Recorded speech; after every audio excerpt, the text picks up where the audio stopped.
Viewer discretion advised. This episode of the podcast is brought to you in part by being thankful. Do it. Yo kids, we got my buddy Maddie in for an episode. We talk acting, we talk film, we talk Texas, and we talk Star Wars, we talk MCU, we talk all kinds of shit. Known Maddie for a few years now. One of my favorite people in the world, to be completely honest. He married Wifey and I. He made us say the matrimonial vows, you know what I'm saying? He signed his name on the paper and made it official. For that, I am eternally grateful. This episode of Hi and Hello is going to be a blast. I thought it was, and shit, hope you do too. Let's get it started. New episode of Hi and Hello starts in 3, 2, 1. Hey everybody, welcome to another episode of Hi and Hello. You heard all the shit in the intro. It's Tyler as always. Today I'm joined with a very special guest, the man who married me. One of my closest buddies in Chicago. He's like a brother, I swear. Ladies and gentlemen, please help me welcome Matthias. Matthias, welcome to the podcast. Thank you for having me. Oh man, this has been a lifelong dream. I'm so excited. Hi and Hello is not filmed in front of a studio audience. Gratefully, yeah. We don't need a crowd yet. Yeah. I gotta be careful with crowd work, man. Yeah? Yeah, you gotta be careful with everything these days, dude. And I don't believe my older relatives and or older friends or just old people in general who are like, times were never like this before. Fuck you. Yes, they were. Yes, they were. Every fucking sin that every person today does happened. It happened. Adultery. People smoked wacky tobacco and snorted cocaine. Like, all of this shit everyone's been crazy since forever. You know what kills me? Everyone's been crazy since forever. You know what kills me is when right now, what's happening, like, with this love of the 80s and that's coming back, especially in music. There's all these new retro synth, like, 80s bands that have been coming out within the past couple of years that are, like, embracing weren't the 80s just so great? The 80s were amazing. The Ready Player One. No, it wasn't. The 80s were not as great as you think they were. Same with, the 70s and the 60s and the 50s. We seem to go through this like every single time where we look back 30 years from now and we say, oh man, 2018 was the best. Didn't your favorite franchise come out in the 80s? My favorite franchise? What? Star Wars? Oh boy, no, you were 3 years too late. 3 years too late? God 77, my friend. It came out, well, that means it got real popular because the sequels came out in the 80s. Well, yeah, you had Empire and you had... Fuck those guys. You know what I would say, though, honestly? What really does it for me is... you remember on VH1, there was I Heart the 80s and like I Love the 90s and stuff like that. Oh, yeah. They'd get comedians and other people to kind of those were great on everything. Yeah. That's how I caught up. That was my encyclopedia. that was history class. Yeah. For some reason, they stopped at like the 60s. I was like, no, there's the 50s, and I would have loved to watch like I Love the 10s. No. In the same vein, I learned about rock and roll music from when VH1 had their top 100 rock and roll bands countdown. That's how I learned about rock and roll, and that's how I learned about different bands I'd never heard of or never really listened to. I got into Pink Floyd because of that. I got into The Who because of that, and it was great. It was just really cool. It was like a whole weekend event where you could sit and watch. Okay, who are the top 100 bands in rock and roll that ever existed at that time? Right. And yeah, it was great. It was an encyclopedia. Exactly. Basically, what we're trying to get across, this podcast is being re-sponsored. Guys, I do that now. Like all the episodes. Like, I don't even know why I waste my fucking time. I go off and I do the little intro where I'm just like, hey, everybody, viewer discretion's advised. Like, we're going to say some crazy shit. I'm going to say some stuff. Time to put the kids to bed. And then, like... The next thing's always an ad, so I'm doing some stupid like, this podcast is brought to you in part by books. We hate trees. Books. And just, vinyl. Remember vinyl? Yeah. Get your vinyl out. Listen to some records. Is it a wax? Is it a filament? It's got music. Why is it called LP? Right. Who knows? Right. Who cares? Have you ever heard of the artist LP, by the way? No. New song Never. for you to check out, and for those of you out there, check out the track Lost on You by this person. Their name's LP. I say that because, honestly, looking at the individual, I don't know how they identify with their gender. And you know what? That's something, and not to fucking, like, put myself on a pedestal. We're only like 6 minutes in. Yeah, we're only 6 minutes in. I'm sure, save that for like the last 10 minutes. I'm sure we're gonna go long tonight. Come down and chop this cherry tree and take ownership of cutting it down. But I have really genuinely been stopping lately, and like that's a new thing as a person that I'm stopping what? Stopping myself from saying like, "Hi, ma'am," or like, "Hey, sir." Like for people who obviously are dressing their avatar, known as a human, in whatever they want to represent their style. Yeah. I haven't met a lot of people yet who look. No. And what I mean, for those of you listening, what the fuck's that mean? Look like a girl. I'm talking about like the classic. Like if I told you out there to close your eyes and think of a teenage high school American girl, okay? Yeah. No matter what the hair color is or what the skin color, you have a pretty like genuine idea of how a female like. Even a female mannequin, there's a difference between the looks of mannequins. You know what I'm saying? Yeah. Like, you could look at a mannequin and very well be like, that is a female mannequin, that is a male mannequin. Except when they're silver, you don't know. The silver mannequins? Are you racist against silver No, mannequins? I'm saying the silver mannequins. I mean, just don't. I mean, don't exclude the silver mannequins, okay? I never stopped to think of the color of the mannequins. Well, I was thinking of the form. It's there. Do you mean the silver mannequins is like the flat mannequin kind of thing? Yeah, the flat mannequins. I guess I'm talking about more like, if you were making like a corset, for example, and you had a bust in a sense, or like something to. Sure. You get what I'm saying? I get what you're. You're following me. I know where you're going. That would obviously, I would assume, be more represented for the gender of the person like you're making it for. Right. Right. Mm-hmm. So when I say her or like this person, like they look like a girl. I don't want you to think that I'm saying there's anything wrong with looking like a female. You get what I mean? I know what you're saying. Cool. So, as we pick that up and we move forward, I have never actually seen someone who looks like the gender that technically is assigned to them at birth, and had to stop and be like, oh, should I call this person sir? Or like, do they go by a girl? Yeah. You get what I mean? So, basically what you're saying is, ask what their preference is. Right, I mean, a lot of them, like, I mean, that's kind of becoming a thing where people are starting to say, I prefer him, her, his, her. I mean, that's them. But that's just it. As we're talking about, like, it's always been fucking crazy. Like, you guys have just never stopped to, like, no one's asked you to care. You know what I'm saying? Well, exactly. No one's ever asked you to care. And you know what? Every time people stop and like, hey, can you just, like, even if it doesn't affect you, can you just give a shit for a second?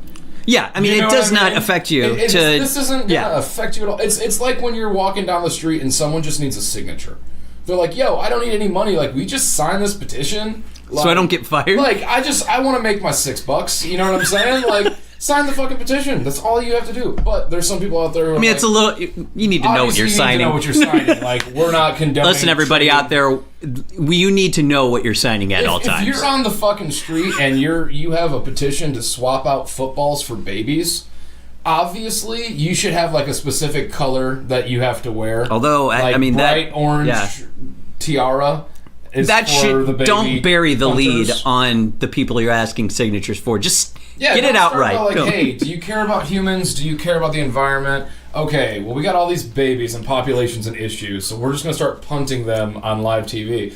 I'm not going to lie, I might sign up for that. I'd probably sign you up too. Your email still the same? No. Is your address still Yeah. Let's ask the viewers to decide. Your social's still like 9 numbers, right? No comment. No comment. You almost got me. I've actually gotten people with that before. Really? I've heard them out loud and use their fingers to count, and they're not realizing that they're looking at their fingers, but they're counting their social number out loud. Yeah. The one piece of, like, besides, like, your soch, it'd probably be, like, exposing your private parts in I'm public. still surprised I haven't memorized as well as I do. Like, it's one of those things where you ask me what it is, I know it, and I don't. I'm the amount of things that I forget on a daily basis, but yet for some reason I still have that memorized. You could not tell me the ID on your driver's license number from heart, could you? No, not at all. You know, well, I've never been asked to do that. Jess. Okay. Oh, Jess can? Jess has She's like that some good? weird I Am Sam fucking Rain Man. I'm not going to say what it is, but I'm just saying it's a lot of qualities like Rain Man, where she can just like have the most obscure fucking knowledge just at a moment's ready. It's not even funny. It's fucking scary, dude. Like her eyes roll to the back of her head.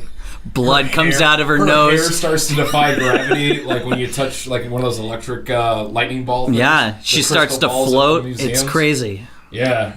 I locked her down though, man. Like once I saw that, I was like, that's supernatural. I need to get Matthias over here right now and marry us. Maddie, you still Remember, got that? guys, I married these two. You still ordained, man? Yes, I'm still ordained. Why? What's going on? Oh no, Well, I just saw the most amazing thing. yeah, what happened? This woman had to give her ID over, and you know what? She became a demon, but she remembered that number, and my memory's shit. I probably have early Alzheimer's, dude.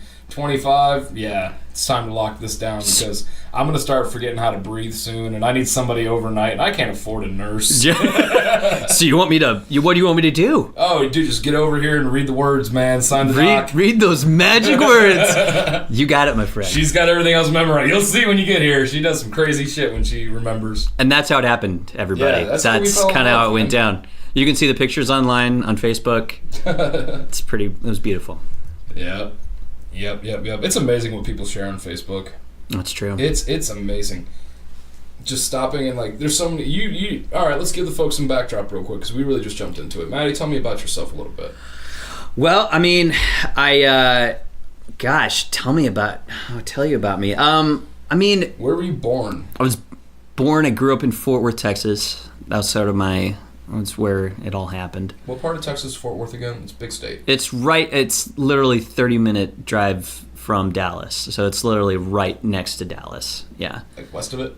Yeah. Okay, cool. Yeah.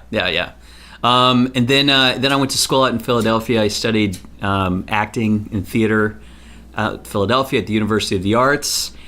And then I lived in Connecticut for about 9 months. And I worked for a theater company out in Connecticut. I was an intern at the Eugene O'Neill Theater Center for about 9 months. Shout out. And then I moved to Chicago. About almost next year will be my 10th year in Chicago. Double digits. Double digits, man. Moved to Chicago, wanted to be an actor, and not doing it anymore. The fucking pause on that was an Academy Award. And I'm not doing it anymore. Wanted to be an actor? Wanted to be an actor, and nope. Nope. It happens. Don't sweat it, man. Yeah, it's okay. Don't sweat it. No, I mean, listen, it was. And you're young. You don't know, dude. Yeah, You don't know. You could be at a fucking... I'm 49. I'm young. Dude, it's I had great. to stop, and I was like, there's No way. he's Yeah, no, I'm 49. not 49. No, folks, I'm not 49. I had to think about that, too, and I'm your friend. I know.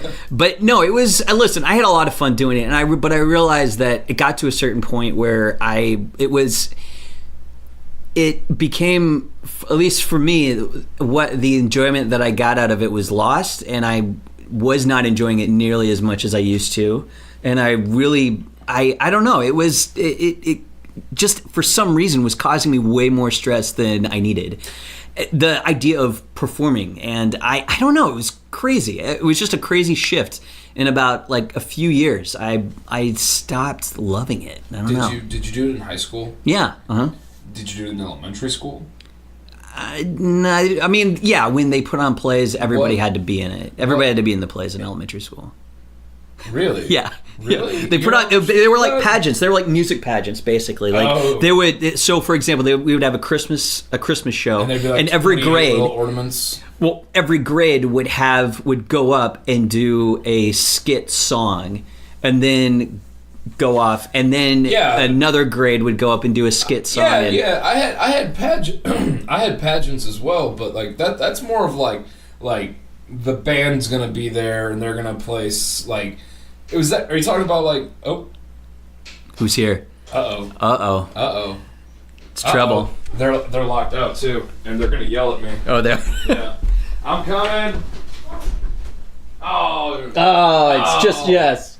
Party foul. Party foul. Hey, Jess. You want to grab a chair and hop in? You want to hop in? Hi, Maddie. Hey, Hi, there's hi, a chair. listeners. There's a chair by the couch, and I got an extra cush. Extra kush. If you want to hop in on this,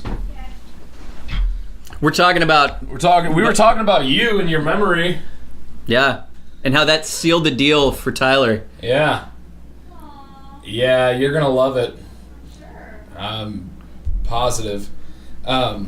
So yeah, I had pageants and shit too, but like, did you ever have to like memorize lines? Yeah. Like in the elementary school? Yeah. I mean, what was and your it was first role? Do you remember? I think I was a shepherd in the Christmas play. I think that was my first like lines that I had to do, and I would go up and maybe do 2 lines, and then. But really, honestly, having like every Friday we would, because it was a Catholic school, we would have church on Fridays, and one grade would have to lead the mass in church, and so part of our roles was to go up and read a psalm or sing a song.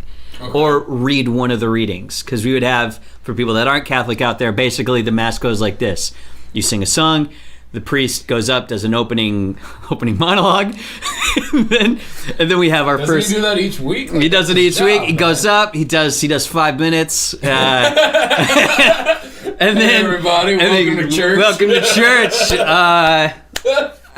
We do this every Friday. We're glad that you choose us. Yeah. Thanks for they coming do the out. spiel. I get you. They do their spiel, and then we have our first reading where they read something from the Old Testament, and then we have a psalm, which is basically something from the Book of Psalms, but we sing it. But Finally, someone explains that to me. it's not a song. It's a psalm. It's a psalm, not a palm, a psalm. And then, but we wouldn't sing it. They would sing the refrain, and then we would go up and read a line from the psalm, and then sing the refrain again. It was very, looking back on it, it's like, wow, I can't believe how complicated it was, but we really did it. And then we would have I mean, another. it's been done. You It's didn't been go done. to the only church. No. I I was know, just being right? catty there. Keep No, going. thank you. We did not go to the No, only church. thank you. No, I thank was just you. being catty. No, thank you. Let me keep talking. Maya podcast, Yes. please. This is my day. You always sit in the chair. Yeah. I'm here now. Mr. Host. They don't come to hear you. No, thank you. Yeah, thank you. Okay, so then we would. Okay, priest goes up, does 5 minutes. We do the first reading, then we do a psalm, and then we do another reading, which is the second reading, and then we would, and then the priest would read from the gospel, and then it's pretty much his show from then on. He's the opener and the He's the headliner. opener, headliner, closer. We're just, Yeah. but all the students had to do the readings and the psalms, and then we would also have to be involved in the music as well. And so I remember having, even though I would have maybe one line to read from the psalm, that being the worst, the worst fear of knowing, oh God, I'm next. Oh God, I'm next, and I'm going to read this in front of the entire school, and I'm in a church, and it's in front of everybody, And I'm in a church. and people have shown up, parents have shown up, and it's the entire school. Oh, and have I mentioned it's the entire school? And it was awful. And I remember having to do that, first, first, second, third, fourth, fifth grade, and I hated it every single time. I only really attended the church long enough to do one performance, and after that went down, I realized that I probably shouldn't go back. But it was a family thing, and it was the first time my dad wanted to get involved with theater with me. Yeah. In a sense, it was a big moment. And last Oh, time. cool. Big Yeah, moment. and last time. That was the Yeah. last. That was the end of our theater time. But he was always supportive. But we did the Last Supper. Okay. Yeah. And since I didn't go It's a popular to church normally, like at all, ever. Sure.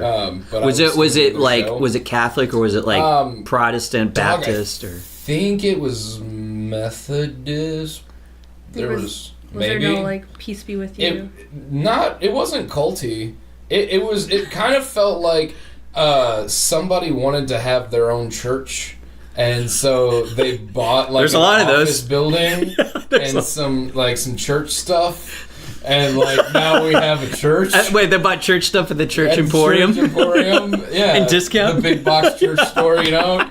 Get across, the carts are huge. Yeah, man. Yeah, so, but I didn't go, and everybody got to choose who they wanted to be, but they needed another apostle, right? That's the thing. That's how it goes in the Last Supper. Jesus sits down with his 12 apostles. Yeah. And they all... Yeah. Oh, yeah, I got it right behind me. It's Batman, though.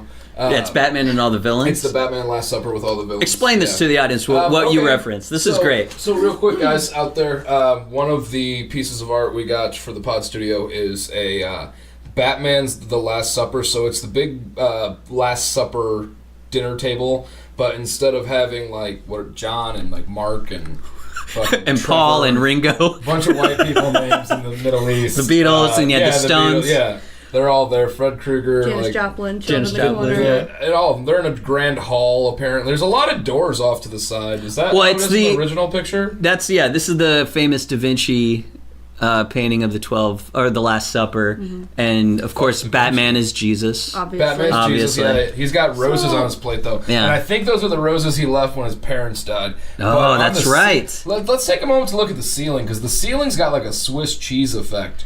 It's got a ventilation system. Is that? Is it? Why? Well, they're there's in giant Arkham, aren't holes they? behind them. Is this Arkham? Arkham Asylum. This can't be. Whoa, shit! You're right. This is Arkham. Asylum. These are the cells on the side. Because all the prisoners are out. I just always assumed it was how the regular picture is. I've never compared No, the two. I always thought they were in Arkham. Yeah, well, that makes it so much better. So yeah, they're in Arkham, I guess, and it's got all the villains. We got Poison Ivy. Poison Ivy. You got the Joker. You got Penguin. Mr. Catwoman. Freeze. Mr. Freeze is in there. Two-Face, Bane, Scarecrow. Who's that? Who's that? The Invisible Man. I want to say Invisible because Man? that looks like he's got the shit from the Kevin Bacon flick. What when was they wrapped him? Hollow Man? Dog, you Hollow remember Man? Hollow Hollow Man? Man? Still For fucking 2 seconds, freaks you me remember out. fucking when they made that bear go invisible? Oh yeah, and you Dude, got to see it. See it all.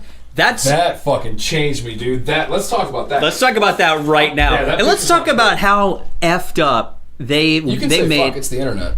how Your mom made this frugged up. How frugged up. That's your F word.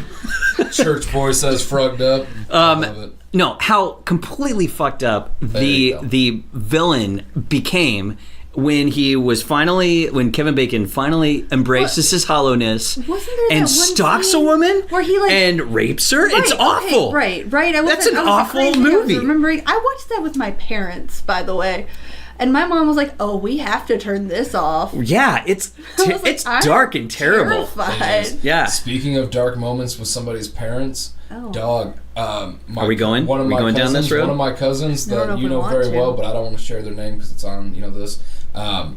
We were at a gas station and it was like right before Redbox, but they still had like movies you could rent off to the side. It's Yeah. a very small town, and I seen Brokeback Mountain. Oh yeah. And I only knew of what it would be, like what it is, in the mind of like a 12-year-old, 12, 13-year-old. What was that in a mind was- of 12 or 13-year-old Tyler? Everything I know about this movie is those two guys bang on a mountain at some point. And I just knew it wasn't have even it on a Blu-ray if sexual... you wanna Do we watch have that it. here? Yeah, I have it. Oh, we might pull up that scene. 4K high def. Oh, God, on the big screen. So, well, I didn't know what it would happen. I just looked at it... quit you. I just looked I at love it that movie. from the bit aspect of it. So like as a kid, knowing that this is going to be a funny situation because it's not going to be funny for me, it's going to be funny for my cousin who has to watch it with his family. That's all it is. So you His rented dad- it as a prank. I didn't even rent it as a prank. I just put that idea into the universe. Like I literally hoping that it would happen. Looking at 2 different DVD boxes, I look at my aunt and she's looking at all of them and she's looking and I go, "Hey, you see that one? Heard that one's good." And she's like, "Brokeback Mountain. Like, what is this?" And she's like, "Oh, I like this guy. Oh, I like Jake Gyllenhaal. Yeah. I like him. Yeah, I love that's- Heath Ledger. that guy's in 10 Oh, Things First I Hate Night. About You. Oh, Right, First right. Night. And they look like cowboys. Nice. Like Oh, this- I'm gonna love this yeah, movie. 2 cowboys out on the range. Let's watch it. His dad is What could go wrong? My cousin's dad's a Or go farmer. right. Or go right, Dude, yeah. they live in a town of 36. Like this was not the place Wow. to take this movie. They have a corn burner in their living room. Maybe it It was. drops I mean, one it kernel of definitely corn does. every like 13 breaths, it drops a kernel of corn, and that's how they heated half their house. This is not the place to take this movie. Yeah, but they're super like cool. Like they're not. This isn't like it's not like that. Oh, okay. They're cool not people, my family. but like no one's gonna know what's gonna happen. And she fucking rents it, and everything in me did that like just that quick laugh. Fucking. Long story short, we're there. You guys all know what scene's about to happen. The whole movie's just for us, Tyler. There's been like I think like just looks and stuff, and looks we're and tension. My uncle's sitting in the lazy boy leather sectional kind of thing. Like he's a hard working man with a good couch, and he's sitting down in there and he's watching it. And his fucking wife, now ex, is sitting next to him. This could have been the thing that drove him apart. You know what I mean? I don't even know. Tyler, I don't even know. I might have really ruined my cousin's life, but. Other stories about that later on in the podcast because, oh god, I fucked this kid over. But it happens. Fucking spit in his hand, jerking it going. Yeah. And they go to town like it's in a tent, and there's like it cuts to like the best scene if I'm remembering, where it's just like the tent shaking and two horses, and one of the horses swats a fly off its own ass. Really? I don't remember. I don't remember that. It cuts to the outside of the tent. I just added that because it made me laugh, thinking I hope this happens. You know what would make this better right? is if we cut to outside the tent. Because you never like you can show more without showing it. You know what I'm saying? Yeah. Like they already showed him spit in his hand. Like where can you go from there? No, you see like one behind the other. Yeah, no. Like it's. I might have blocked it out because I was laughing so goddamn hard that I couldn't see. Like I blinded myself for like 5 minutes. I couldn't breathe. It was the closest I've ever been to a seizure. With my uncle going, "What the fuck is happening?" And my aunt being like, "Tyler, Tyler." That's all she could do was just yell at me and look at me. Damn it, Tyler! Tyler! Oh my god. No one got up to shut it off, and my cousin's just like, what are we watching? Like, will someone tell me what's going on? This is love. That's what we're watching. The whole fucking build. The whole build-up is, like, my cousin looking, being like, are these guys gay? Like, what's going on? Because he's on, like, I'm like 12, 13, and he's like 16-ish and probably had no idea what was like this movie's buzz or anything. I don't even know how I found out about it. To be completely real, I think I only found out about it by hearing that somebody's family, like this already happened in somebody's family, and it was so iconic that they had to share with their the lunch table in 5th grade or some shit. Yeah. And I was like, I gotta fucking do that, but I gotta do it the right minute. I can't do it to my own parents because my own parents can hit me. Yeah. Like, I know if I do it to the right family... Maddie went to Catholic school. Like, yeah. He knows about getting hit. And I have to say one thing, though. Good for the family. Good for the family for not shutting it off and letting it get to a point of porn to shut it off. Because there's a lot... If my memory recalls, I feel like there's a lot of build-up to, like... It's awesome. Chemistry to get to spit a loogie in your hand. It's so cool how they build the tension in that movie. It's awesome. Really well And it's so well done. My favorite shot is during that whole build-up is, I think it's Jake Gyllenhaal. No, it's what's his name? Heath Ledger. Heath Ledger. It's Heath Ledger, and it's in the morning, and he's just at the campfire. I think he's either he's doing something. I think he's either whittling something or he's opening up a can of beans or something. But it's just a close-up of the side of his head, and you can see in the background, out of focus, Jake Gyllenhaal changing his clothes. Mm-hmm.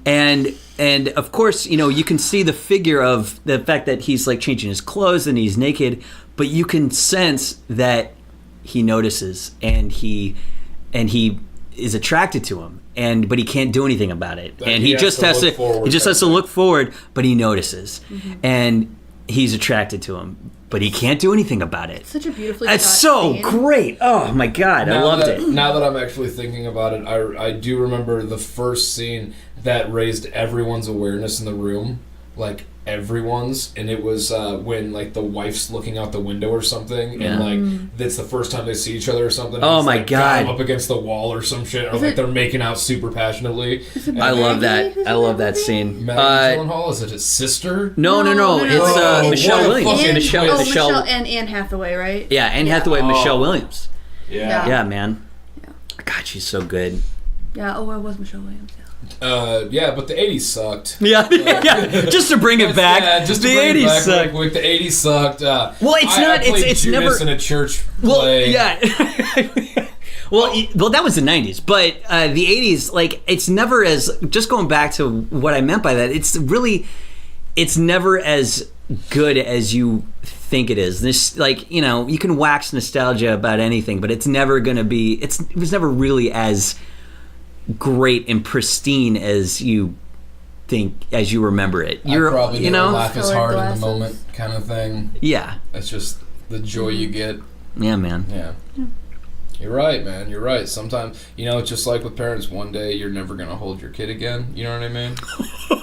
Oh, Jesus. What? I'm just saying. Hi and hello, more like bye and hello. Jeez. No, I'm just saying. Think about it. I read that the other day. Like, someone was like, Die and hello. like, one day your parent picked you up and they never picked you up again. Put you down.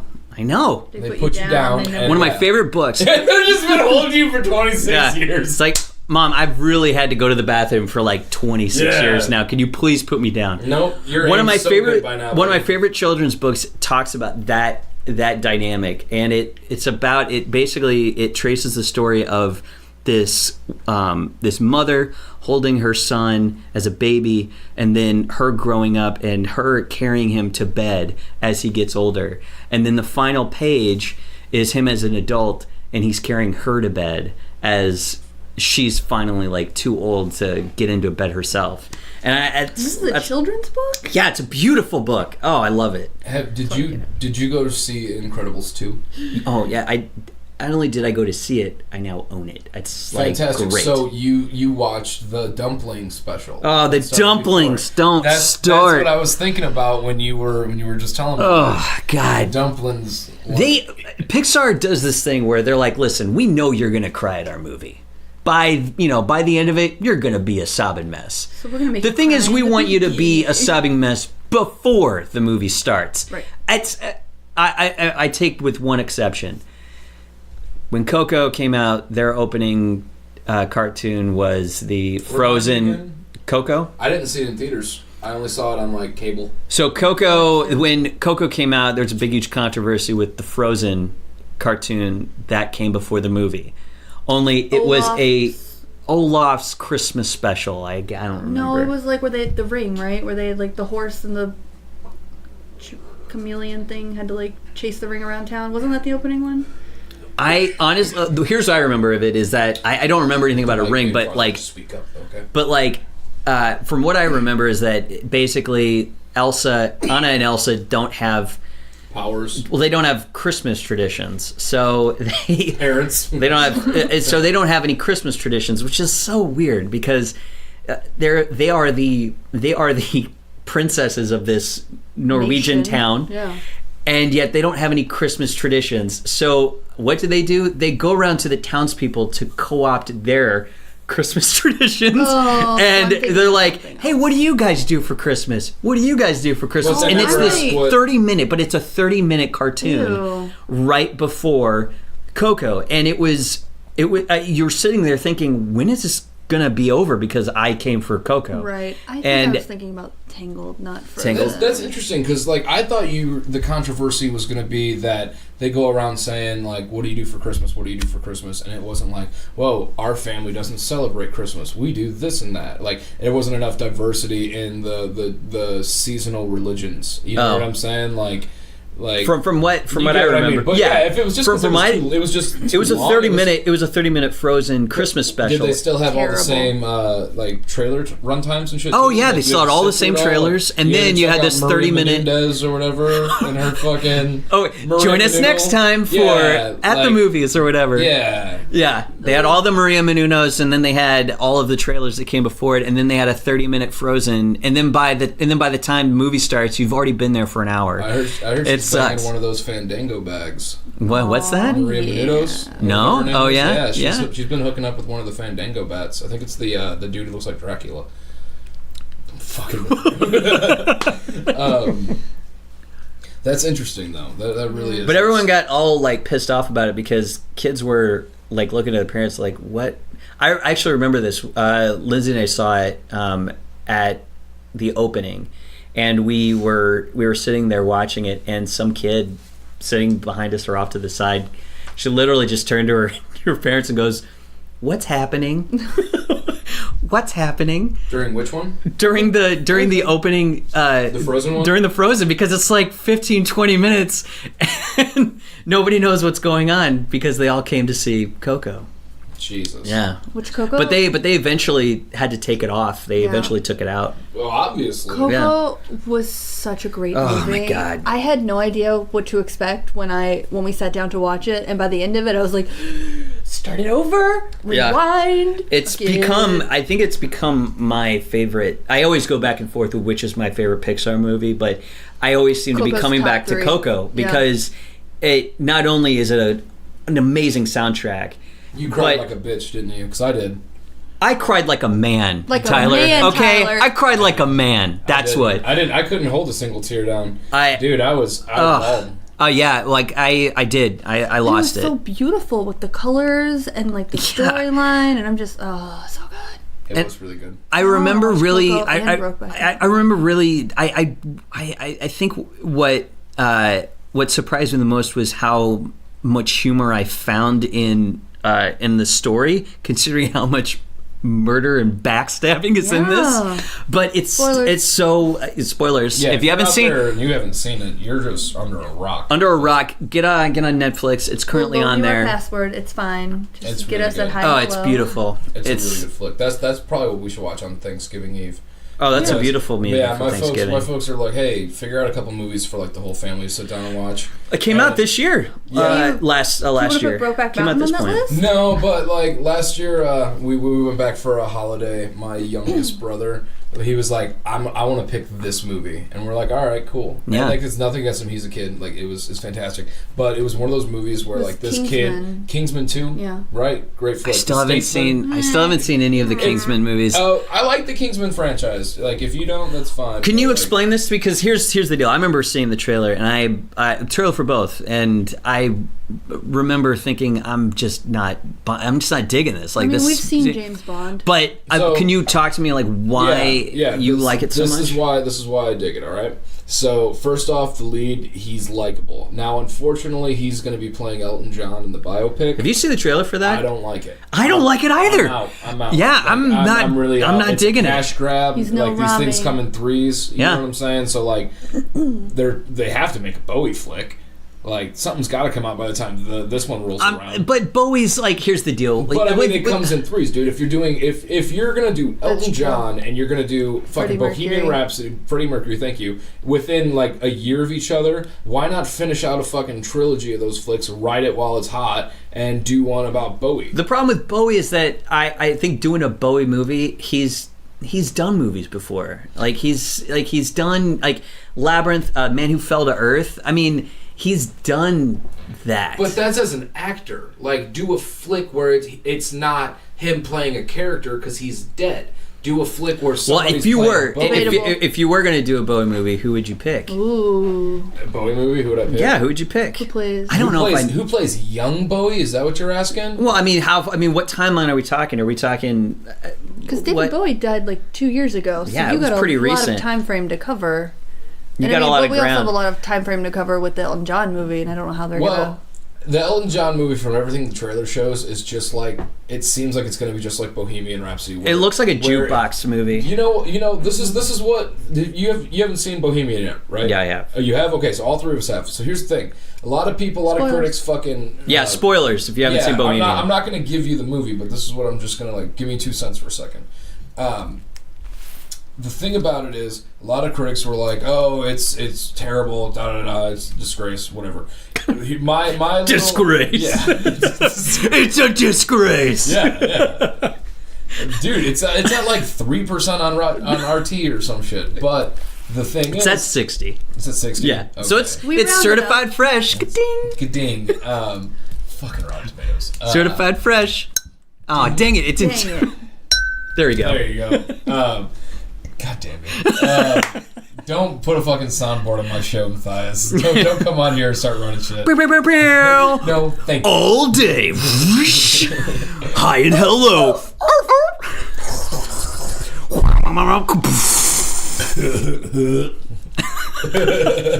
Take two. Take two. Take two. Clack. So, it wasn't Walk the Line.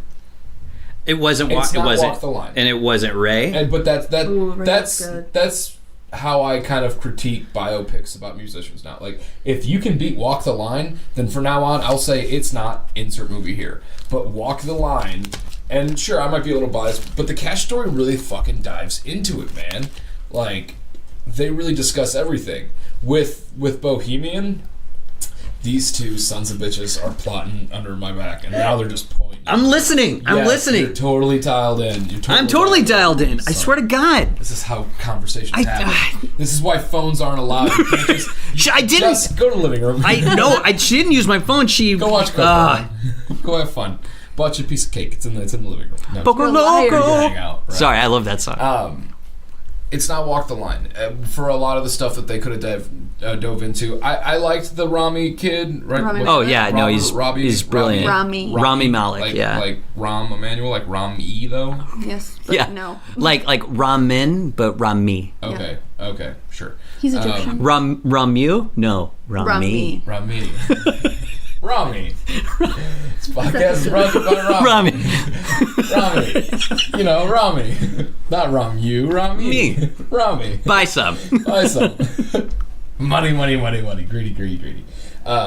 I like the cat, but I really would have liked to see Sacha Baron Cohen. I was saying this. I was curious. Because- I was saying the same And thing. once again, guys, big spoiler alert, but here's the deal. There's that scene in the flick where Freddie Mercury's calling his first wife, or his only wife, and he's like, everything's good on the road, like, we're never having a got blast. married, right? And then the truck driver married. walks across, and he gives him like an Ashton Kutcher like wink of like, come on, let's go to the bathroom kind of thing. And he goes into the bathroom, like takes a pause and like looks at him and goes in, and you see Freddie Mercury's fucking jaw on the floor and like salivating a little bit, you know, I love you too, honey, and stuff like that. Hangs up the Well, phone. it's great But because you see the conflict of Right. the fact that he's saying "I love you" to his wife Right. on the phone, but at the same time he's attracted to men. I thought that was one of the better parts of the movie. Yes, now to Yeah. go along with it though, he walks up to the door. It's beautifully framed. He walks in front of the door, takes a pause, walks into the door, and the door shuts behind him. Okay, next scene, it goes on from there. Okay, you can take a kid to this movie, and they might never even catch on to they might think he's in a really strange biker gang towards the end of the film. Like that's it. Like there's nothing. It's Disney as fuck. But you can also take a kid who is questioning what sexuality is and what are these feelings I'm having or whatever, and show them this movie. But not only is it a lesson in self-expression and you can be whoever you want to be and fucking make something of yourself, but it also shows a consequence to a free and careless lifestyle. You get what I'm saying? Without showing everything. You know what I mean? Well, I think listen, I think because in the Sacha that Baron Cohen flick, he would have sucked the dick. They would have showed you. You know what I'm saying? It would have been smash cut to Sacha Baron Cohen's head, I a hot disagree. dog eating contest. You don't think so? No, I don't think you so. don't think Borat and Bruno wouldn't suck the dick? No, I don't, because the band was so in control of this movie, And that's why he didn't do the project. Well, yeah. Well, I saw in an interview with him talking about something. He wouldn't go into it, but he said there's a certain part that I'm probably misquoting. And It's okay. But I remember seeing an interview with Sacha Baron Cohen, basically saying that the band wouldn't go into a certain area, and at a certain point, I said, then this probably isn't the right project for me. I don't know what that. I don't know what that area is, but I think that It's nothing bad. I'm not against it. I think what it showed was his what I thought was so good about the movie was it. Not only is the last 30 minutes of that movie brilliant, that whole sequence at Live Aid is I got vertigo. amazing. I made me want to go home and watch the Live Aid concert for real. I wanted to, and going back and watching it, and you see the kiss, and you see all of it, and you get it. And I felt like by the end of it, I understood who Freddie Mercury was. Mm-hmm. Granted, I was a little disappointed at how unauthentic the movie felt. It felt very. I was as authentic of a band as Queen was, I was a little disappointed at how generic the story of the band and the story of Freddie Mercury was. But that's not to say that it's that Rami Malek doesn't knock it out of the park, because he does. Those were a little bit of my qualms with it. So what you're saying is you were mad at the lack of Adam Lambert in the movie. Oh, that's right, because Adam Lambert's the lead singer Now for Queen. I had a theory about that. Because Rami Malek does sing in this, from what I heard. Yeah, I had a. He's like auto-tune I went AF though. I went in with a strange, like, I hope they do something kind of vibe to it. Yeah. And like end credit scene or some shit. Have it be a young Adam Lambert, right? That's what he says. Him, like a young Adam Lambert, like putting on the vinyl and like kind of like singing along to it. Because by the end of Bohemian Rhapsody, it's like the next generation of but Queen. You get what I'm saying? Yeah. for anyone who But like, have they made new albums with him, or are they? Still, they have. They have, But and Adam. has anything and also, been a hit though? I don't, not to the original level, Like, but you know what and I'm then saying? also Adam does some of his solo stuff too with the band while they tour. But I feel like by the end of that movie, if you didn't keep up with Queen, you were like, oh, okay, Freddie Mercury died, rest in peace, the band's done. Like, there's no continuation of Queen after Freddie Mercury dies, at least in that movie. I see what you're saying. Yeah. So basically, you would by the end of the movie, lived under a you rock, wouldn't think. Are you saying that if by the end of the movie you wouldn't think that Queen was still a band? Yeah. Oh, if you weren't pop culturally savvy. Yeah. Because, I mean, Freddie Mercury died in, the early 90s? Yeah, 92. Guys, pause for 2 seconds. I just got to move the microphone closer for all three of us. Because Freddie Mercury died in what you said, 92. Just tighten it up a little bit. And then Adam Lambert didn't take over until 2010, because he was on American Idol in 2008 or 9. Yeah. And then he came in second. Then he did his solo albums 1 and 2, I think, and then he joined with Queen. Those solo albums were huge. A lot of Yeah, people got his them. I have it. I have his first solo album. The Dude can second one sing, I man. wasn't. That dude's great.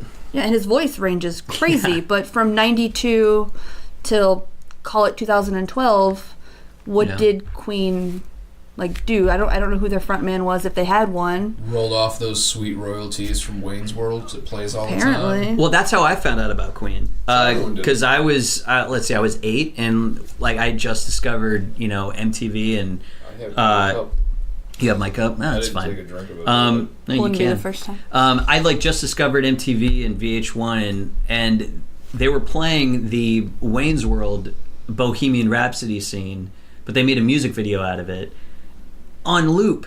And I thought it was funny, and I was like, I don't know what I'm watching, but I know that that's Wayne's World. I know that that's Garth, and this is the Wayne's World movie, and I've watched SNL before, and they're singing Bohemian Rhapsody in the car, which is funny, and they're making funny faces, but this is a really good song. Yeah. And I from then on, I just became a Queen fan because of that song. Yeah. I love the scene where Mike Myers plays the record exec? Record exec? Yeah, the record exec. And he's like, I need a song. I like the car song. I like the In My Car song, because we want a song where boys and girls get into their cars, they drive around, and they bop their head. No one will ever do that for Bohemian Rhapsody. And It felt a little too meta. It felt a little too meta and on the tongue. There was an interview with him or on the whatever, where he even said it. He's like, there's just a wonderful moment where I got to be as tongue in cheek in a film, and I've always wanted that wink at the audience kind of thing. Yeah. I've sprinkled them across my work, but no one's really noticed. But this one is so damn obvious. And he's like, it was great just to be like, hey everybody, look at me for a second. Remember that thing I did? Go rent Wayne's World. So with when we were talking Pixar a few minutes ago, you said that Pixar has just some way of entertaining you through sadness. Something that catches an emotion in you, right? Yeah, very well. So they really are good at capturing that human component. Yeah, that human condition that I I rarely see in live action films. Now, with that being said, okay, that's as But basically in a as kids like a movie, like cinephile, in a you know what I kids mean? movie. Like you love everything about film. Here's something I have to just say with knowing that, like how Sure. Pixar can make you feel. Okay, Yeah. I get some kind of strange euphoria, some like strange orgasmic nearly euphoria of every time I watch Kevin Smith cry. Oh, you start to like feel it too. It's like when you watch that scene of like, "Why Don't He Want Me Anymore" from the Fresh Prince of Bel-Air, where he gets his dad the Or the- statue of yeah, like gets his his dad, "Why holding don't he the want me baby." anymore? And he's like, "Man, like Why I was didn't gonna he come to your want me? birthday, but like I had shit going on." You know what I mean? And he's like, "Bye guys," and like just leaves. And he's like, "I wish I wouldn't have gotten this present. Like I met a bunch of fly honeys." And like you're watching that, and you're like, "Oh my god!" Like your soul just kind of like. Your body has to give you like warmth, like if you fell in ice. Like it's just so like like my soul, It's like gut-wrenching. Yeah, absolutely. So every time I see Kevin Smith cry, I get this weird euphoric like good sneeze feeling, you know, when your whole body tingles. And the only times like it really started after he watched the season finale of The Flash. Same. And he's like he's just like just crying. Yeah. Yeah. He's like, oh my god. Just literally because he was one. I think I've watched that. Like I watched it and then I went back and I was like, why do I want to watch this again? Right. It's because weird. it's such a buildup of him. Like you see his eyes watering up. He's like, oh, and like a certain point, he's like, fuck. You're like, no. And, like he's so like dialed into it. Okay.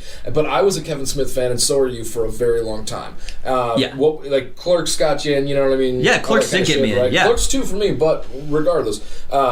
So we both know that we've spent so much time listening to podcasts and watching the movies. I listened to the recent Babylon today. Yeah, I listened Ralph's birthday or something. Ralph's birthday. Right? See, Yeah. we're both dialed into it. Did you see the Fat Man on Batman where they talked about the farewell to Stan Lee? Yeah, I did. And That was like when he told the story. The sweetest release I've ever had. It was like getting a massage because not that he was like sad or anything, but it was so dialed in and emotional. Like, oh my god. You got to what you got to do is if you're a fan of Kevin Smith, and of course if you're a fan of Stan Lee, then if you're here, you might be. Yeah, you by I don't know, but when he does things like that, especially when he's talking about somebody that you admire as well, and it affects him the way it does because of course Stan meant the world to him. It allows you the opportunity to release what you're feeling. It for some reason it allows. I mean, I didn't feel anywhere near what he felt about Stan Lee for good reason. I mean, that story he told about Stan Lee telling him that he saw him like a son. That there's, I mean, God, man, that was brilliant, and good on him that he got to a point in his life where not only did he get to meet his mentor, work with his mentor, become friends with his mentor, but he meant something to his mentor back. Yeah. Yeah. It was beautiful, man. But I gotta ask, where were you when you found out about Stan? I was at work, and I mean, it's kind of how I've been getting most of my, how I've been receiving most of my news lately. Yeah. As I'm at work, and I'll be doing my thing, and then all of a sudden I'll get a ping on my phone, and it'll just be the headline, and I'll read the headline, and I remember I turned to my boss and my coworkers, and I was like, oh my God, Stan Lee died. And I don't think anybody heard me. It was just silence. And then I just turned back around and went back to my desk. And I was like, I'm just going to let everybody else keep working. And So- I guess you guys will find out on your own. you'll find it on your own. Fine. When Tyler came home and told me, because I was just like not on my phone, and I sat there and I was like, okay, Stan Lee was 95 when he died. He was kind of going downhill in health. Like, we knew it was going to happen eventually. And I was like, you know what made me like the most, like the biggest celebrity death that like took me down and like just rug out from under my feet was when Robin Williams died. Yeah. And we were in like the shack together. I remember that, like, yeah. Oh my God, it was me, you, and Laz, I think. Yeah, it was you, me, and Laz, and we Yeah. were working. It was a night shift, and Yeah. we were closing that night. Yeah. And we just like sat around, just sitting there and talking about our favorite Robin Williams movies. Yeah, that was great. It was that so was great. cathartic, but at the same time, I was like, You know what else was cathartic for me about the death of Robin Williams was recently the documentary that came out on HBO was haven't about seen it yet. it's great, and I've never laughed as hard as I did with people telling their Robin Williams stories, especially Billy Crystal. Yeah, I and bet. the documentary is so good because you really do get a sense of who this man was and what he was dealing with throughout his entire life, but you also got you understood why people enjoyed him and why they loved him, because by the end of it you fell in love with him for a completely different reason. Yeah. And I didn't realize that was something I needed to process as well, because I lived with Robin Williams my whole life too. same. Yeah. The Genie, Mrs. Doubtfire, Hook. Yeah, he made up a lot of my childhood. Yeah. I still think Dead Poet Society is my favorite movie that he's ever been I in. keep going back and forth. I keep going back to Dead Poets. It's really interesting you say that though, because I was going to bring that up, Jess, because that was one of my like celebrity death moments that I can recall exactly where I was at. What other ones, like, does any other stand out? Yeah, Phil Hartman. When Phil Hartman died, because I was really, that was like 97, and I was really into comedy and SNL, and I was starting to think about, I was really thinking about performing, like what, and really getting into it and liking the idea of myself doing that. And Phil Hartman was one of my idols. I loved him, and I loved watching all of his old SNL, because he was no longer on SNL at that time, but his old episodes would play on Comedy Central all the time, and they would I would soak him up. And anytime he was in a movie, he was always the funniest one, at least to me.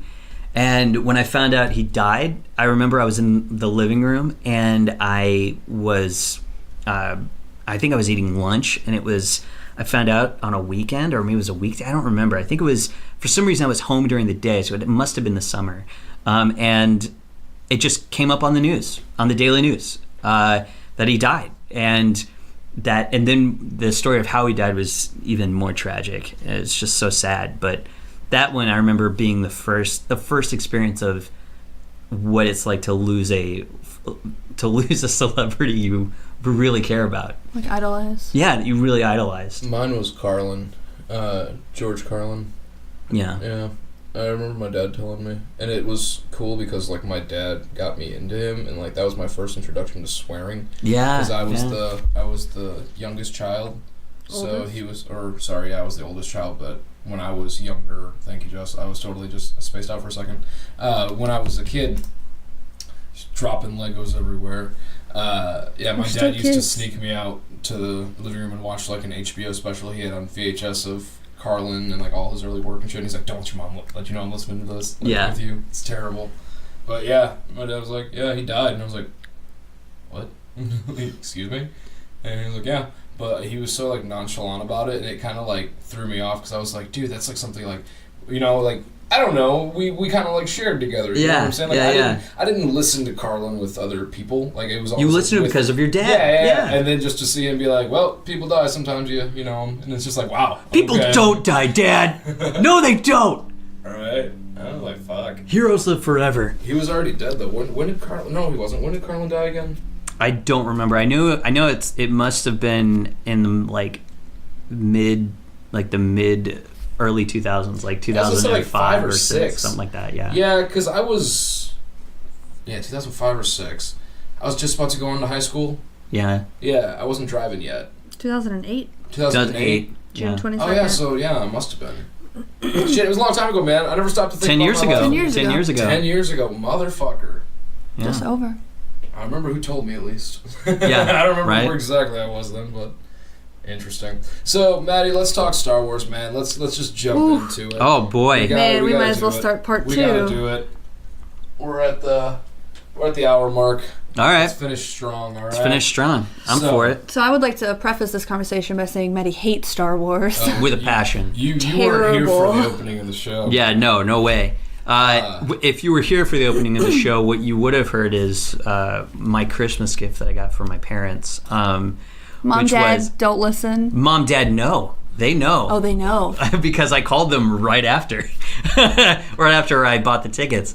So the Dallas Symphony Orchestra is playing the 1977 Star Wars, A New Hope, with the music taken out, but with the Dallas Symphony Orchestra is going to be playing the score while you watch the movie. Fabulous. And they're doing it on the day that, I think the day after I come home for Christmas. And I saw it, and I called my parents and I said, listen, I get it. I'm the one that loves Star Wars the most. But the Dallas Symphony Orchestra is doing this thing.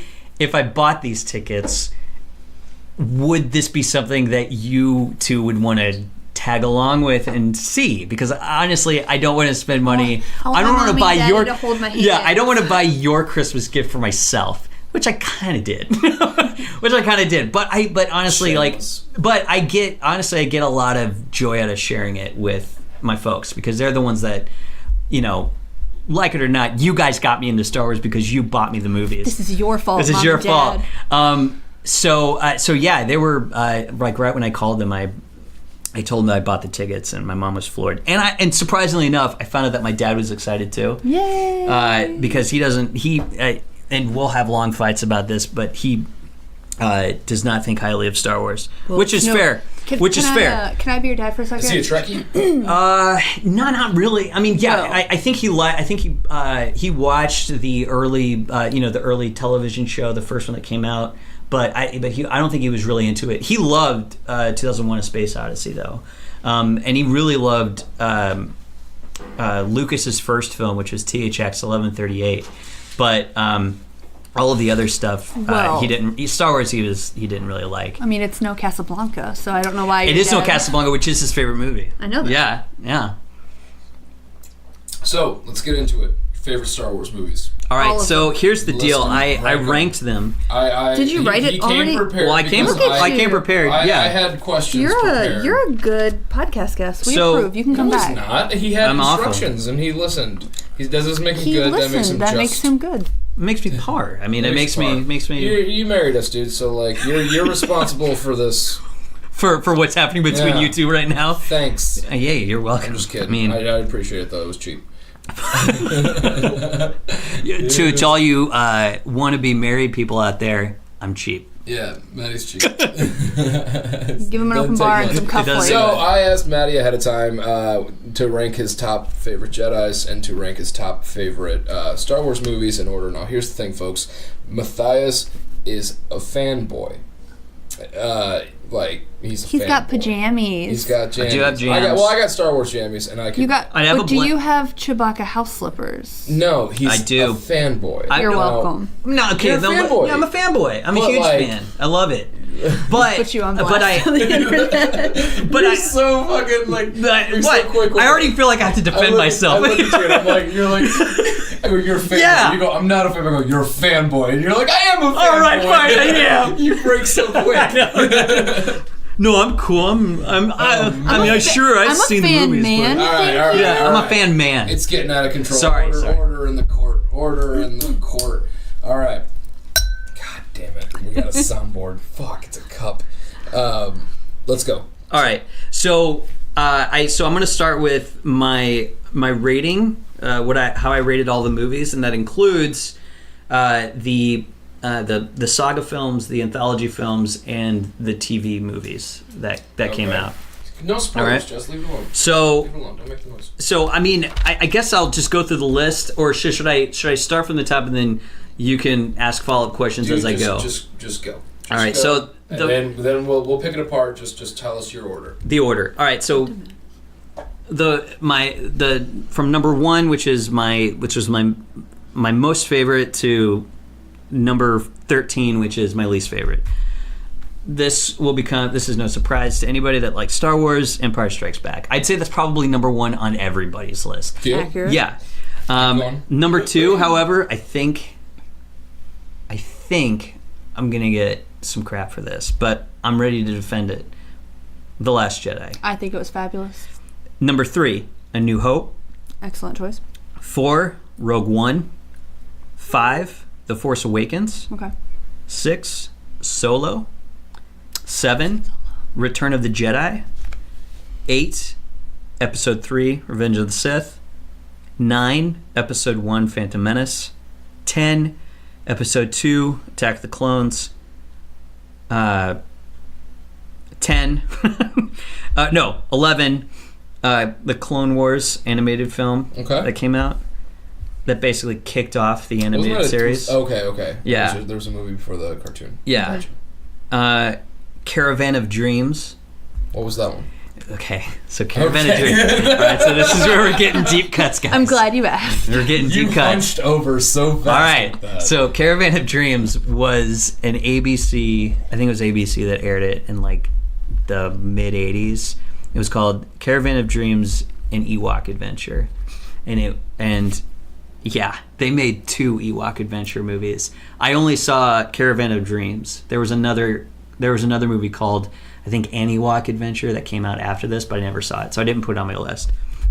Caravan of Dreams, and then finally the Star Wars Holiday Special, which honestly I think is, there can be some debate as to whether or not that's a movie, but listen, George Lucas wanted it, and I think that if he wanted the Holiday Special and it to be put on TV. Yeah, I think that counts. I agree. Plus, it had all the original actors had the original cast, and there was a story, if you want to call it that. Give me this list. All right. I'm not going to look at the next stuff, but really, Last Jedi. What? Can I take a guess? Can I take a guess? I made notes. Go ahead. Yeah, go ahead. Cinematography. Well, yeah, I mean that's beautiful. I think the cinematography in the latest movies have been excellent, but. The thing that did it for me was, I loved it for all the reasons that everybody hated it. I'll be honest. Like I'll just go down the list. Everybody hated the Canto Bight sequence. Basically, a lot of people thought that it was something out of left field. You didn't really need it. But honestly, if you took it out, you really couldn't connect the thread of the story. Honestly, for me, I think the Canto Bight sequence sums up the entire theme of the movie. Each one of the characters on their own separate journey as a sequel to a hero's journey normally takes is the main characters that grouped up in the first story. By the second story, they've broken apart and have gone off on their separate journeys, and each one of them has their own goal that they're trying to achieve. Even the villains have their own goals that they're trying to achieve. The thing about this movie is that the main theme of the movie is learning from your failures and embracing your failures instead of running away from them, but to learn from them. And I think that's a great message, especially if kids are going to be coming to see this movie. I think it's a great message, and I think that is why you have the Canto Bight sequence, because none of the characters really achieve the goal that they're set out to do. They each fail on some level. Rey fails. She doesn't convince Luke Skywalker to come back with her to join the rebellion. Poe fails in the very beginning. He's the reason why their entire bomber fleet gets destroyed. Who else? Oh man, I'm like losing the characters here. The new captain. Finn and Rose, their mission to Canto Bight to find this code breaker, they don't find him. Mm-hmm. They find someone who not only doesn't want to join them, but doesn't want to join a side to begin with, and thinks that is the right path to take. And so for me, everything that people seem to hate about the movie, I thought I thought was good step. what I thought was holistic to the entire theme of what the movie is about, and it's spelled out by Yoda. Who else could spell out the theme of the story but Yoda?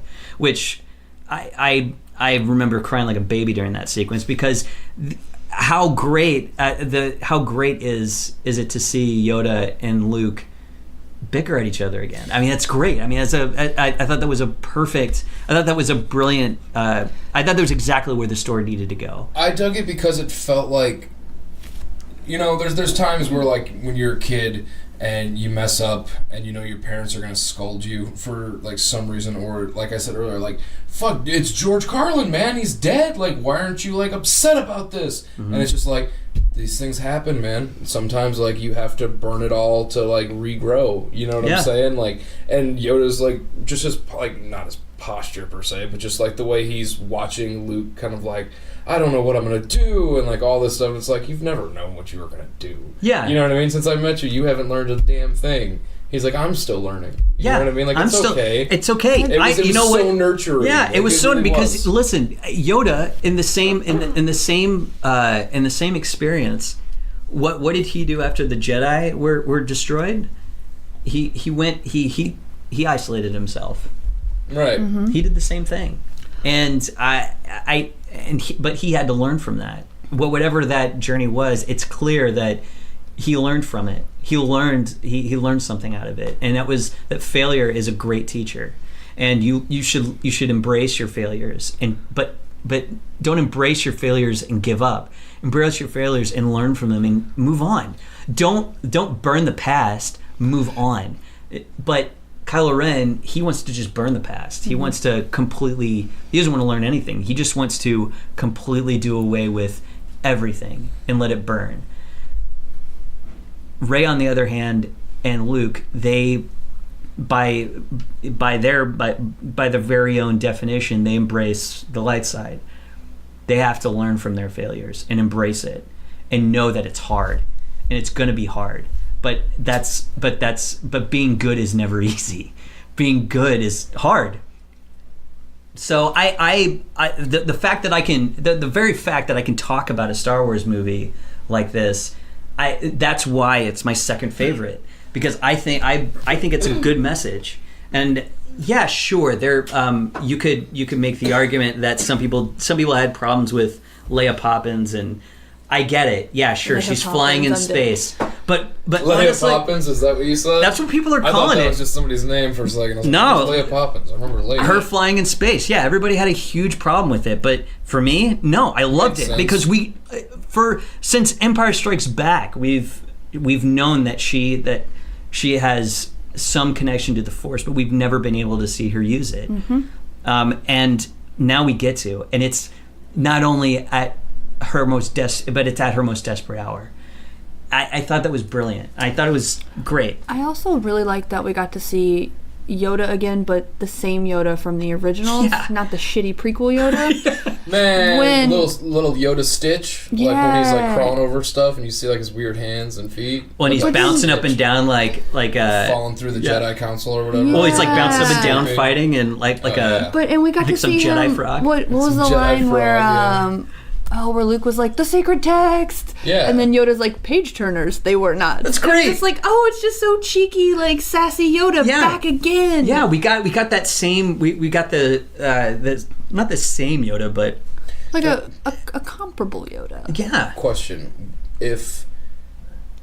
what do you want out of the end of this trilogy? Honestly, this new trilogy from like you got me. I want what I got out of. I want something I can talk about. Like I want something that is fun to talk about, and I feel like I have fun talking. Like that's. I mean, yeah, sure. These movies are for kids, and yeah, it's great. Like they're fun to see and enjoy, but I like the fact that I can talk about them and talk about them in a way that is beyond just their plot, but what they were really about, which is about something more. It's about it's about good versus evil, and it's all of those questions in between. You know what I'd love to see? Yeah. I want to see Luke and Kylo. I want to see. Okay. So to be more specific, yes, I want Luke to come back. Happen. I want Luke to come back, and from what I hear, he is. And I've decided to let go of my expectations. Really? Yeah. But I do. Here's the thing, though. I was expecting to at least see Yoda in The Last Jedi, and it delivered. And it beyond my expectations. It brilliantly delivered. But I'm just saying, like, if you were to walk out of the theater and somebody was like, "Hey, man, did you like it?" and you're like, "Oh, it was amazing," you still got fucking fluids all over you. Here's the deal, okay? All the fluids. Every fluid? Just mostly probably Pepsi. Probably just Pepsi. Yeah, it's just Pepsi. Yeah. So here's the thing. You had to cool yourself. I had to cool myself down because I was my Pepsi and poured it over my head. This movie was amazing. They let me stay and watch the movie, even though I was clearly losing my mind. It was a screener deal. Like you have to do this now, though. You got to watch the movie for free, and like you got to see it for everyone else. But I want you to pen down everything you want out of this next film. So, like, regardless of, like, I don't want to get my hopes up because that's not going to happen. No, like, right now, tell me, like, scenes that you would want to see to close out this trilogy. Because you've already got to see what happens in other trilogies before. Yeah. Like, what do you genuinely, like, this is my laundry list of, like, what I want. Like, for example, one of mine, you know what I would love to see? I'd love to see same fucking sock puppet Yoda appear in, like, outside, like, looking into a window. Like, that's all we see is, like, a window shot, right? Looking out over some weird planet. Yeah. And all of a sudden we see Ghost Yoda just peek through the windows and, like somehow Ghost Yoda can use the Force to make knocks. And we see somebody look over and he just waves and it's fucking Mace Windu. And he's like, "You must come to, like, the battle," and shit like that. He's like, "Go see your old friend, you must," and shit like that. So Mace Windu's still alive. Like, we just, my God. Just why not? Just why not? Why not? Because they need somebody. Honestly, I would like what I liked. Something else. Luke needs a friend. He just lost his sister. I would like some. We know, but we don't. You get what I mean? I would like some more continuity with the prequel trilogy. I would like them to. Like they did a little bit in The Last Jedi, and they referenced it a little bit in The Force Awakens.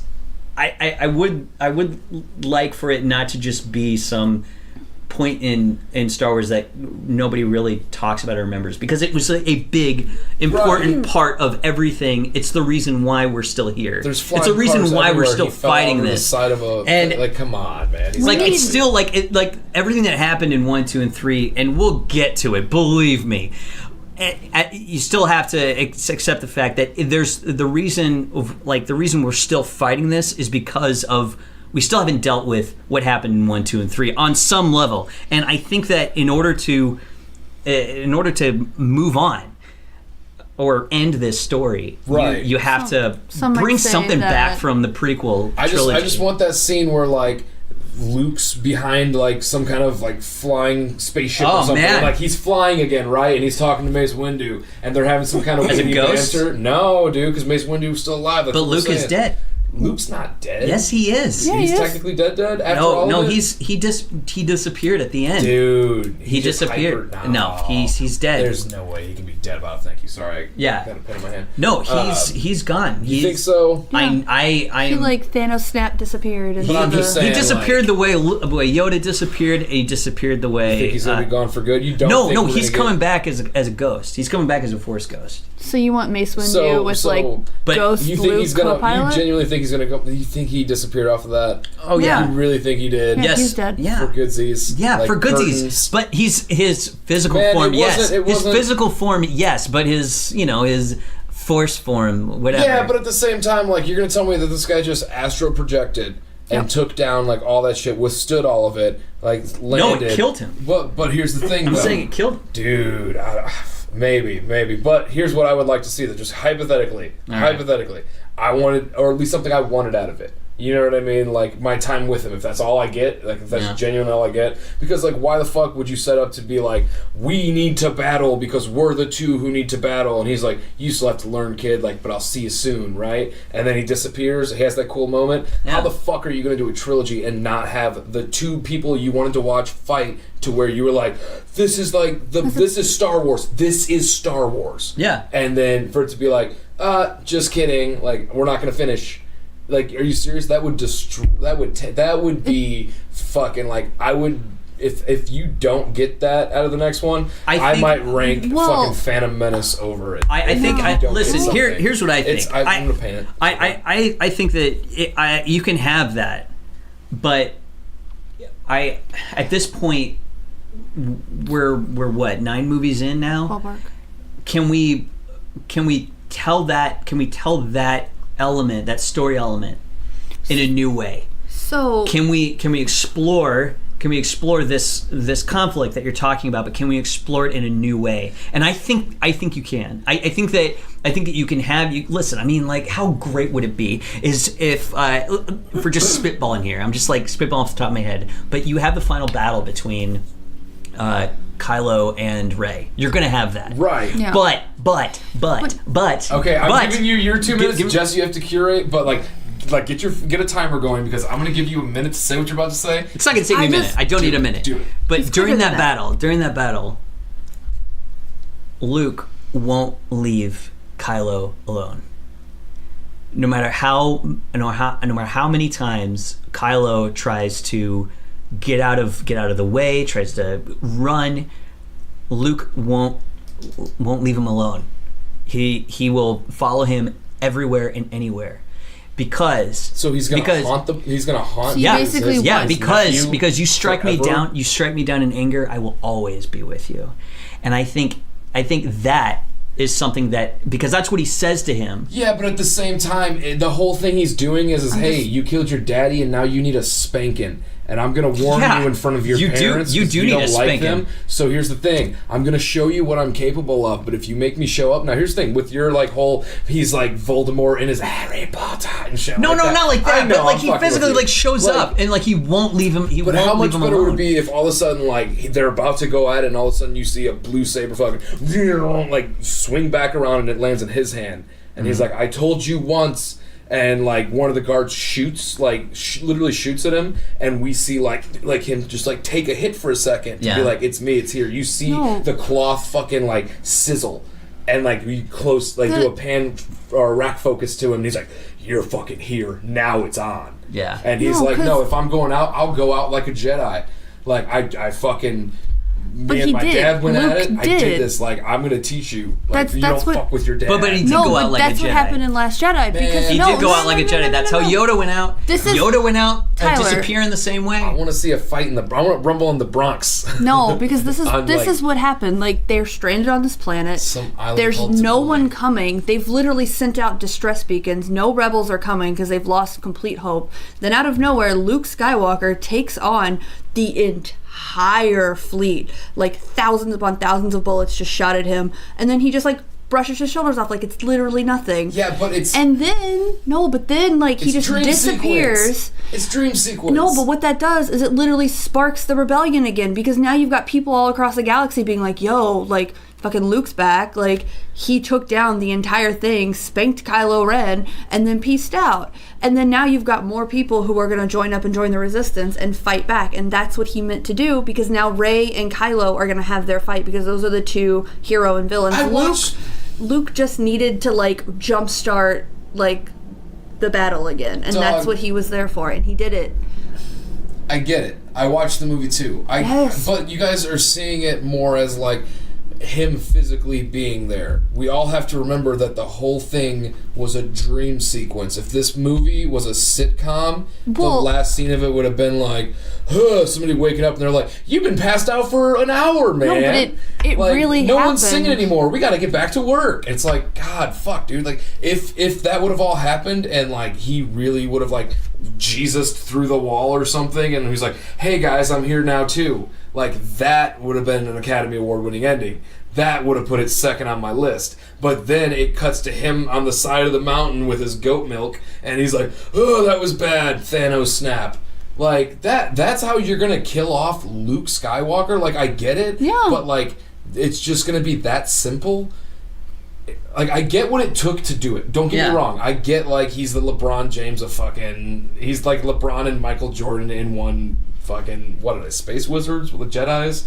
It's like a rebellion. You know what they are. Don't play cool like you don't know what Jedis are, or that you haven't been talking about this for the past 20 minutes. I just wanted to watch your posture. You cringe so hard. No, but for what I'm saying though, like, you're gonna tell me that it's just gonna be like some hocus pocus, but it's a lot of hocus pocus. It's a big Kamiyama. It's over 9,000. I get it, but at the end of it, like, this is you like Star Wars because they actually fight.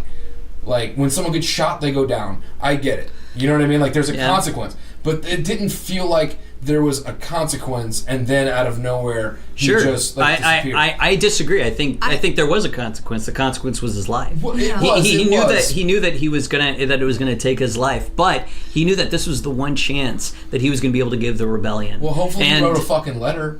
Hopefully he also astral project real quick to, like, I should go by and be like, Rey, here's the plan, or like something. No, he didn't do it to anything. So what? Are they just going to be on a constant search for him now? Is that just what this franchise is? They know he's dead. Skywalker? They know he's dead. Because Leia felt him die, and so did Rey. Man, you can't believe it. In your face? In your face? That's fair.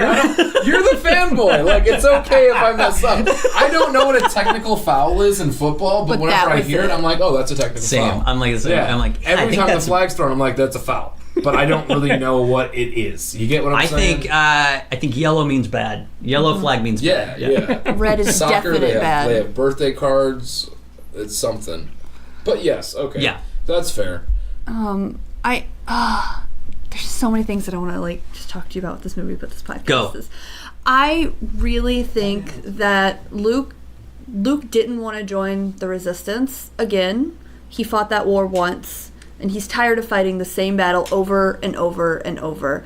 And unfortunately, he needed to go, but he wasn't battling for the Resistance. He was trying to make amends with Kylo because he fucked up and he knows he fucked up. And he never got a chance to, like, apologize or explain himself, and Kylo wouldn't listen. So he had to, like, astral project, if you will. And if anybody, it would have to be Kylo, not just because, Kylo's the big baddie. Right. But story-wise, they had to have a confrontation. He's the reason why Kylo is Kylo. Why Ben Kylo is Kylo Ren. I guess. Okay, this is what I'm not going to backtrack, but I will say I can see it from your side because this isn't Luke's trilogy. Luke already had his trilogy. Right. I see it from that. Like, I see it from that angle. Okay, I really do. But I wanted that all to be real. Like, just like everybody else in the theater. Yeah. And once I saw that, like, it was like, this was all just astral projection. Like, right, but we all know that... I know, but in that moment, that took me out of it. That took me out of all of it. I was like, oh. Like, okay, that's... that. Okay, we're back in the mine and there's the foxes and stuff. Okay, but, like... Okay. Like, really? Fuck. See. For me, it was the exact opposite. I thought, great, this is something new that we've never seen with the Force, if you will. Yeah. And it's the first. Rocky, man. I want to see someone go down and stay down. But at the same time, I listen. I see your point. I think it's one of the reasons why I like. I like Lord of the Rings so much is because the fighting is so good in that movie, and you go to Lord of the Rings to see some fighting, and I see where you're coming from with feeling cheated, but good on them for taking a risk. Mm-hmm. I thought it was a good risk, and it served the story.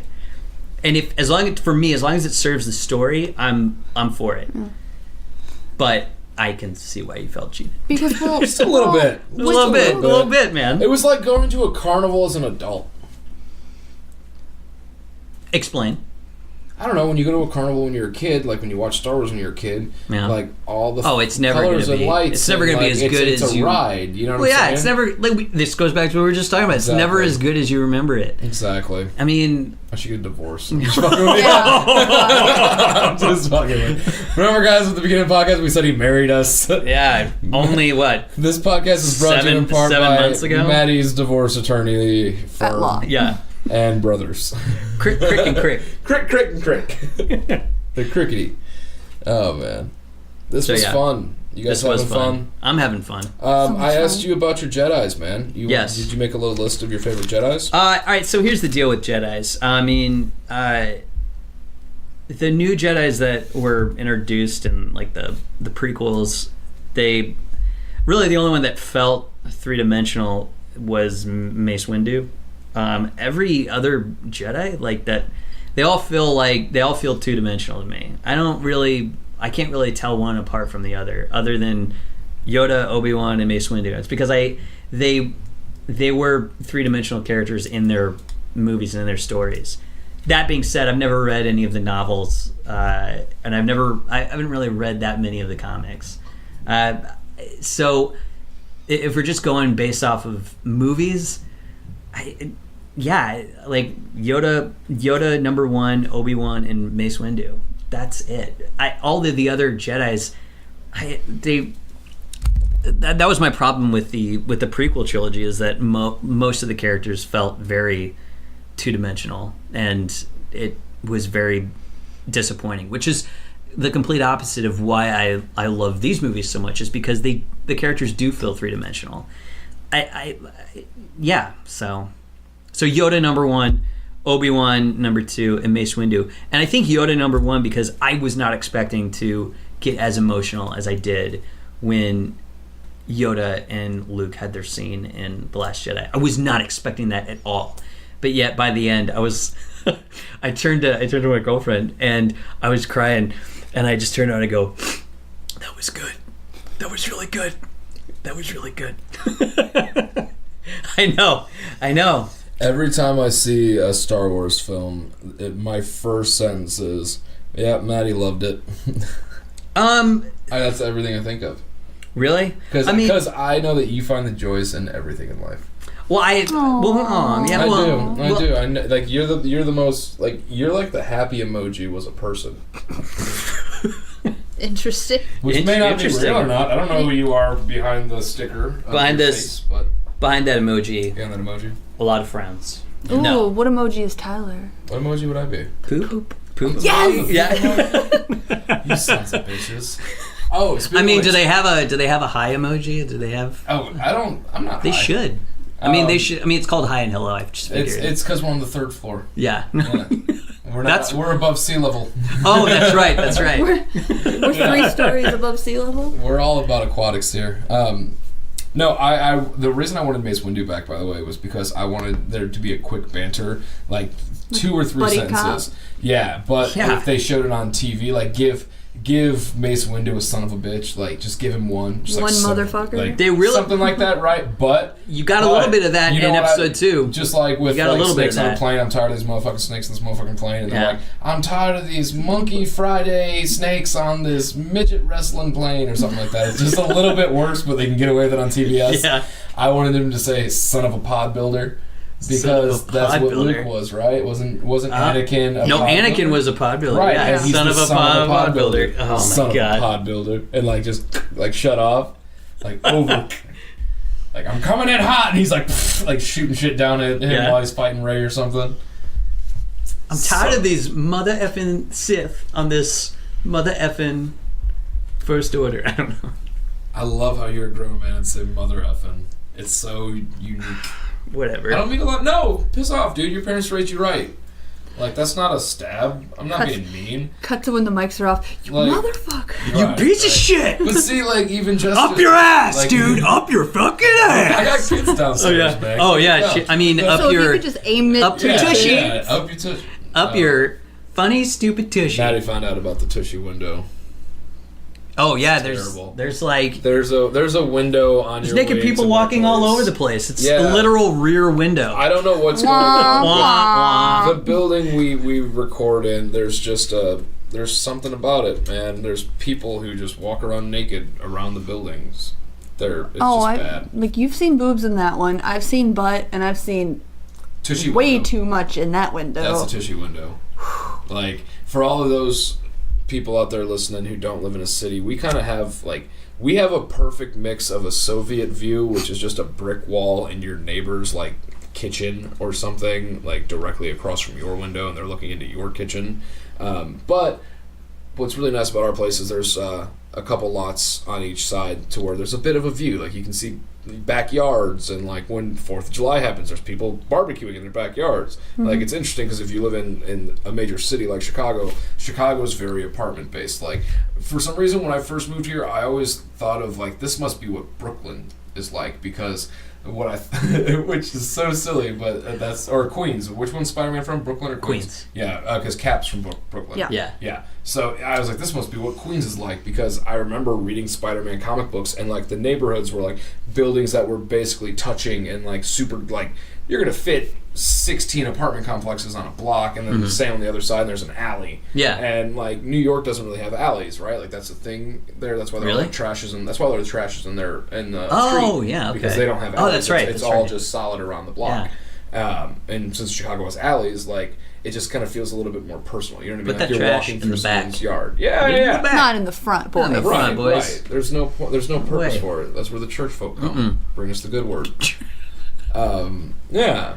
So I always thought that.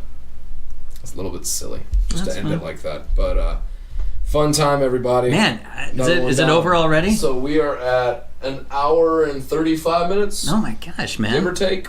That was good. That was a good talk, guys. Yeah. It was a good hello. We're obviously gonna. Yeah, it was a good hello. It was a great hello. Yeah. And we're gonna have you back on. You know how it goes.